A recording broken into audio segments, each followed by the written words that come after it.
Tony Randall for Kentucky Fried Chicken. Come on in to see the Colonel, he's got good news for you. Oh, it can cost a whole lot less to feed your hungry crew. Since the price of beef is going up into the blue, Kentucky Fried Chicken's a value still, a value tried and true. It's so nice, so good about a meal, so good about Kentucky Fried Chicken. Did you know you can get a meal at the Colonel's for under $2? Sure, 2 pieces of Kentucky Fried Chicken, corn on the cob, coleslaw, and a dinner roll, a meal even my mother would approve of. Try their tender, juicy original recipe. It's never been duplicated. Or try their extra crispy. Because they're from the Colonel's, they're meals you'll never have a beef with. It's so nice. So good about a meal. So good about Kentucky Fried Chicken. Kentucky Fried Chicken.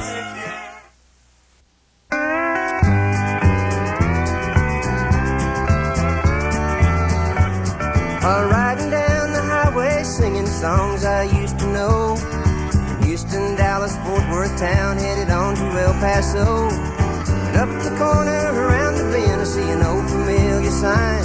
So I pull the reins to slow her down, cause I know it's Lone Star time. So I walk right in and say, howdy neighbor, hands me my long neck friend. It's been a long hot day out on the road, like when the West began. So I tip the waitress and give a smile, it's time to hit the rack. But before I leave, I think I'll have just one more gold 6-pack to go.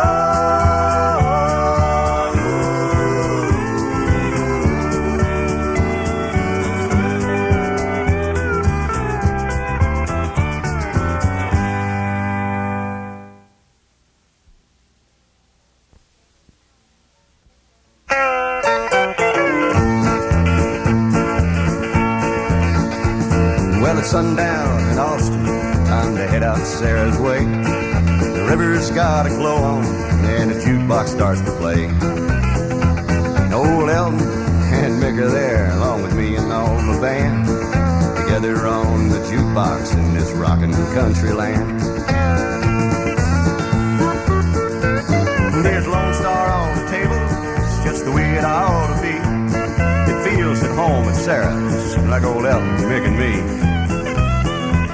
Well, it's sundown at Sarah's, and from way across the room, you can hear old Elton, Mick and me, just a howling at the moon. Yeah, we're all there at Sarah's, just a howling at the moon.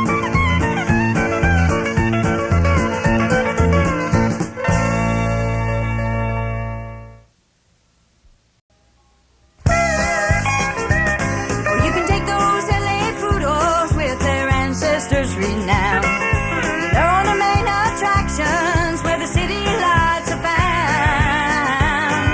But on the open prairie, I'm sure you'll all agree, the armadillo's the only one with the Texas pedigree. Let's hear for the armadillo, everyone can see. He's a laid-back symbol of peace and harmony.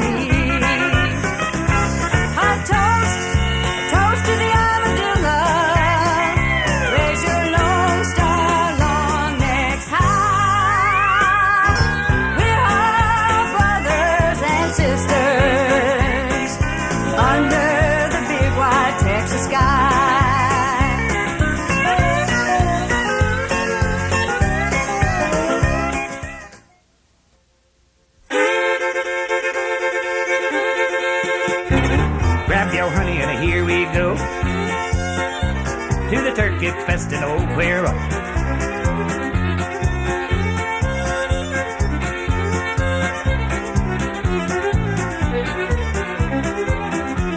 Well, the gobbler gallop is the thing to see. It's a part of Texas history.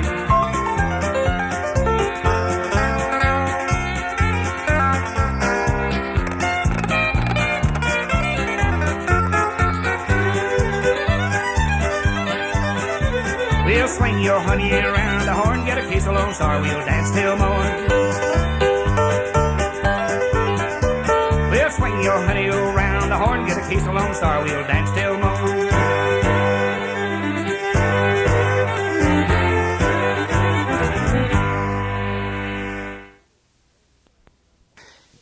It seems everyone these days has questions about wine drinking, and it's my job to answer them. I'm the Matus wine expert, and I say in all sincerity that absolutely no question is too silly or ridiculous from those of you who are interested in how best to enjoy delicious Matus wines. After all, Matus is the wine that says anything goes. So, here's a letter from a Mrs. D.L. Lawrence of Lakeland. She asks, "Can I drink white Matus with a jelly donut?" Now, that's a silly question, absolutely ridiculous. Glazed or powdered, maybe, but jelly with white is out of the question.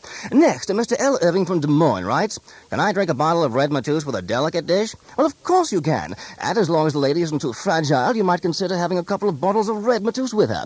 All right, this letter comes from a Ms. R. Roberts in Portland.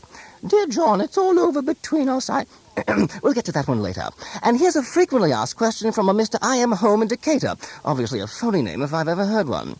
Is Rosé Matus ready to drink right out of the bottle? Well, speaking for myself, I'd say it's a lot easier to simply pour it chilled into a glass. But for certain people with the Matus bottle fetish, they can't keep their hands off its luscious, rounded shape. I'd say go ahead, don't fight the feeling.